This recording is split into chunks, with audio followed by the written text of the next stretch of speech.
fora on the subject of the economic difficulties we face, especially during my recent tours, so far, of 9 regions, and interacting directly with you, the Ghanaian people. It is also true that many of you have felt the need for me to come back to the fellow Ghanaians format that brings us all together. For us in Ghana, our reality is that our economy is in great difficulty. The budget drawn for the 2022 fiscal year, that is this year, has been thrown out of gear, disrupting our balance of payments and debt sustainability, and further exposing the structural weaknesses of our economy. We are in a crisis. I do not exaggerate when I say so. I cannot find an example in history when so many malevolent forces have come together at the same time. But, as we have shown in other circumstances, we should turn this crisis into an opportunity to resolve not just the short-term urgent problems, but the long-term structural problems that continue to bedevil our economy. I urge us all to see the decision to go to the International Monetary Fund in this light. We have gone to the fund to repair in the short term our public finances and restore our balance of payments, whilst we continue to work on the medium to long-term structural changes that are at the heart of our goal of constructing a resilient, robust Ghanaian economy and building a Ghana beyond aid.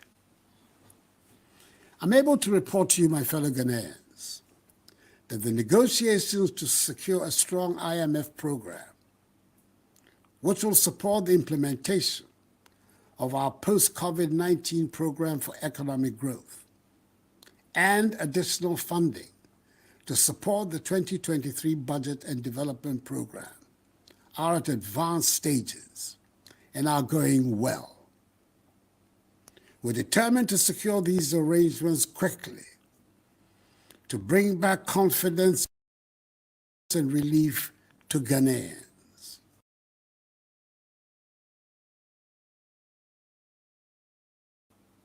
We're working towards reaching a deal with the IMF by the end of the year. This will give further credence to the measures government is taking to stabilize and grow the economy, as well as shore up our currency. I know that the increasing cost of living is the #1 concern for all of us. It is driven by fast escalating fuel prices at the pumps, which is caused by high crude oil prices on the world market and our depreciated. This is putting intolerable pressure on families and businesses. I know that people are being driven to make choices they should not have to make. And I know that it has led to the devaluation of capital of traders and painfully accumulated savings.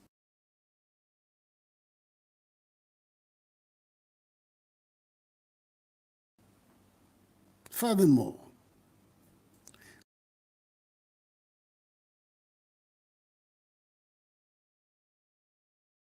government is working to secure reliable factor fueling the high prices. Is the high margins that some traders are slapping on goods for fear of future higher costs. I say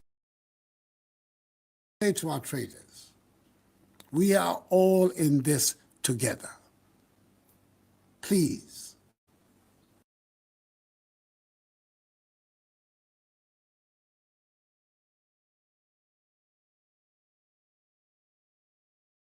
let us be measured.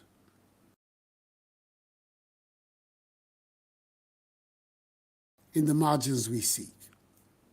I have great point in calling that we all keep an eye out for the greater good and not try to make the utmost profits out of the current difficulties. In language that every market woman and indeed every trader in our country understands, let me say that the basic problem we face is that we're not making as much money as we need to spend. And what little money we do make is going to pay for the debts we have contracted to fund the development projects we must have. Not enough of us are paying our taxes. Not enough of us are producing to generate the revenues that we need.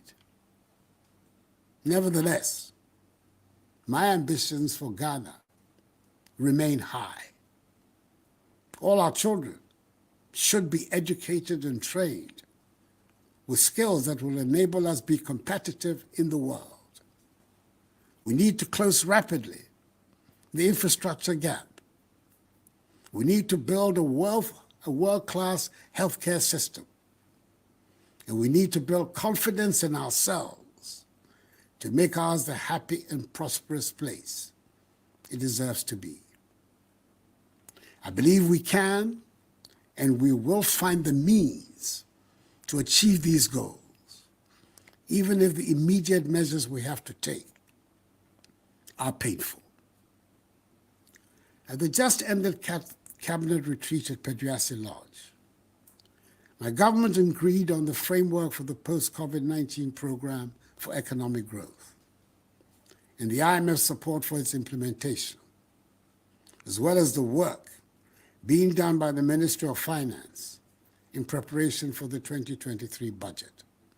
At the retreat, we took some firm decisions that should put us on the path that will take our nation out of the current economic difficulties.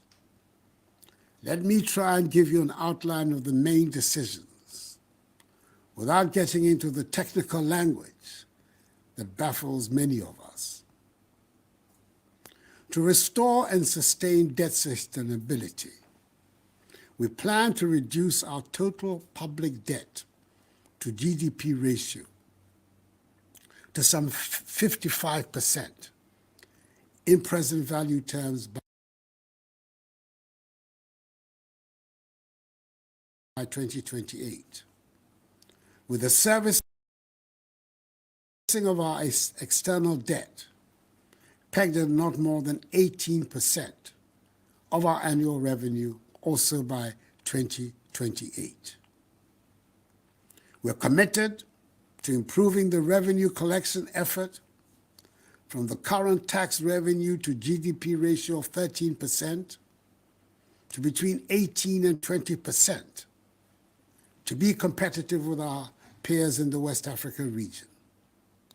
The Ghana Revenue Authority is rolling out an extensive set of measures to support the enhanced revenue mobilization. All of us must do our patriotic duty and support the GRA in this exercise.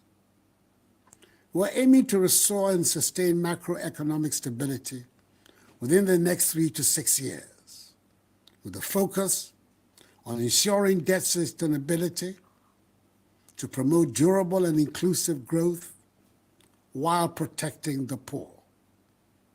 We've decided to review the reforms in the energy sector, the capping of statutory funds, implementation of the Exemptions Act, and a new property rate regime. We've also decided to continue with the policy of 30% cut in the salaries of political office holders, including the president, the vice president, ministers, deputy ministers, MMDCs, and SOE appointees in 2023, just as we will continue with the 30% cut in discretionary expenditures of ministries, departments, and agencies. My fellow Ghanaians, the success of our efforts at diversifying the structure of the Ghanaian economy from an import-based one to a value-added exporting one is what will, in the long term, help strengthen our economy. We're making some progress with the 1D1F, but our current situation requires that we take some more stringent measures to discourage the importation of goods that we can and do produce here. To this end, we will review the standards required for imports into the country. We will prioritize the imports, as well as review the management of our foreign exchange reserves in relation to imports of products such as rice, poultry, vegetable oil, toothpicks, pasta, fruit juice, bottled water, and ceramic tiles, and others, which with intensified government support and that of the banking sector, can be manufactured and produced in sufficient quantities in Ghana. Government will in May 2023, that is 6 months from now, review the situation. We must, as a matter of urgent national security, reduce our dependence on imported goods and enhance our self-reliance, as demanded by our overarching goal of creating a Ghana beyond aid. Much as we believe in free trade, we must work to ensure that the majority of goods in our shops and marketplaces are those we produce and grow here in Ghana. That is why we have to support our farmers and domestic industries, including those created under the 1D1F initiative, to help reduce our dependence on imports and allow us the opportunity to export more and more of our products and guarantee a stable currency that will present a high level of predictability for citizens and the business community. Exports, not imports, must be our mantra. Accra, after all, hosts the headquarters of the Secretariat of the African Continental Free Trade Area. Fellow Ghanaians, as the French would say, l'argent n'aime pas le bruit. To wit, money does not like noise. Sika mpe dede. Where there's chaos, where there's noise, where there's unrest, you will not find money. If you talk down your money, it will go down. If you allow some unidentifiable person to talk down your money, it will go down. The recent turbulence on the financial markets was caused by low inflows of foreign exchange and was made worse in the last 2 to 3 weeks, in particular, by the activities of speculators and the black market. An anonymous 2-minute audio message on a WhatsApp platform predicting a so-called haircut on government bonds sent all of us into banks and forex bureaus to dump our CDs, and before we knew it, the CD had depreciated even further. All of us can play a part in helping to strengthen the CD by having confidence in the currency and avoiding speculation. Let us keep our CD as the good store of value it is. To those who make it a habit of publishing falsehoods, which result in panic in the system, I say to them that the relevant state agencies will act against such persons. Indeed, some steps have been taken to restore order in the foreign exchange markets, and we're already beginning to see some calm returning. We will not relent until order is completely restored. The following actions have been taken thus far.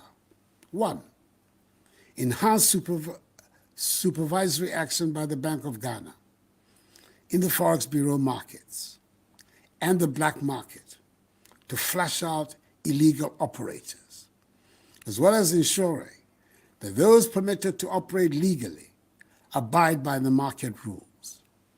Already, some forest bureaus have had their licenses revoked, and this exercise will continue until complete order is restored in the sector.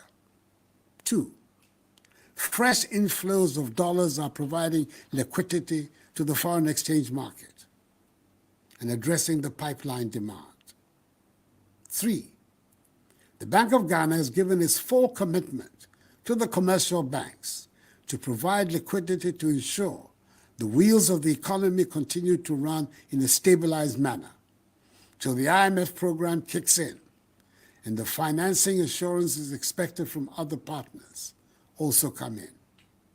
4, government is working with the Bank of Ghana and the oil producing and mining companies to introduce a new legal and regulatory framework to ensure that all foreign exchange and from operations in Ghana are initially paid to banks domiciled in Ghana to help boost the domestic foreign exchange market. And 5, the Bank of Ghana will continue and enhance its gold purchase program.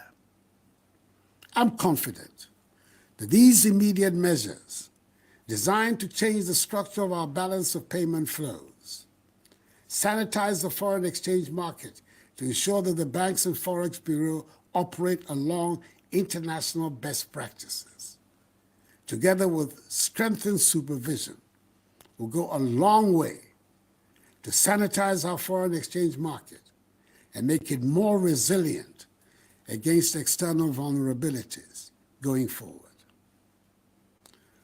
Over the course of this week, I've had several fruitful engagements with the Trades Union Congress and Organized Labor, the Ghana Employers Association, the Association of Ghana Industries, the Ghana Association of Banks, the Private Enterprise Federation, the Association of Forex Bureau Operators, the Association of Market Queens and Women, all of whom represent important stakeholders of the Ghanaian economy. They expressed their concerns and proposed solutions on how best to solve our problems. I've been encouraged by the enthusiasm of these interest groups to help government to address these challenges, and I intend to continue these engagements with other groups. I also want to assure all Ghanaians that no individual or institutional investor, including pension funds, in government treasury bills or instruments, will lose their money as a result of our ongoing IMF negotiations. There will be no haircuts. So I urge all of you to ignore the false rumors. Just as in the banking sector cleanup, government ensured that the 4.6 million depositors affected by the exercise did not lose their deposits. And minim sɛ asetena mu ayɛ den. Nanso mo bi ampa aba. Monkɔ so nyɛ gyidie wɔ aban no mu. Nhyehyɛeɛ a ɛtumi ma free SHS, any one district, one factory, ɛbaa mu no. Nhyehyɛeɛ a ɛboa ma yɛtumi pam corona yareɛ no firi ɔman no mu. Saa nso na maban ɛtoto nneɛma yie. Saa mmerɛ ɛma ahotɔ aba ɔman mu. Na minim sɛ gyidie no ɛwɔ me mu no ɛkyerɛ sɛ ɛko no ɛyɛ Onyankopɔn ne ko. Ayɛmɛ lɛaka ni bi ewa si nyɛ ka hyɛgbe ye nyɛ ya no ni nyɛ na hemo ke yeli ake gbejiano to ni hani free SHS bamiye gbejiano to ni hani this one district one factory bamiye gbejiano to ni hani wonye wo hwe corona hela keshi wo mana miye na kano ni miamlalo bato gbejiano to koni hijole abami ejake miye hemo ke yeli ake ta. My government has always been cognizant of the importance of implementing policies and social interventions to relieve Ghanaians of hardships. It is for this reason that over the first 5 years in office, government reduced electricity tariffs cumulatively by 10.9%. We provided free water and electricity, as well as reduced tariffs for the entire population during a whole year of the COVID-19 pandemic. We increased the share of the District Assembly's Common Fund to persons with disabilities by 50%. We exempted Kayaye from market tolls. We expanded the LEAP by 150,000 beneficiaries. We expanded school feeding from 1.6 million children to 2.1 million children. We restored teacher and nursing training allowances. We absorbed the cost of BC and WACC exam registrations for parents. No guarantor is now required to obtain student loans. The Ghana card is sufficient. And we have implemented free TVET, as well as free senior high school education. It is obvious, fellow Ghanaians, that you have a government that cares. We're determined to restore stability to the economy and provide relief. All of us are in this together and asking for your support to rescue Ghana from the throes of this economic crisis. I have total confidence on our ability to work our way out of our current difficulties. We're not afraid of hard work. We will triumph, as we have triumphed many times before. Let us unite and rally around our republic, its institutions and its democratic values, and insist that under God we will emerge victorious from our current difficulties. For this too shall pass, as the battle is the Lord's. I'll be coming regularly to keep you updated about the measures your government is making to move our country forward and tackle our economic challenges. God bless us all and our homeland Ghana, and make her great and strong. And thank you for your attention, and have a good evening.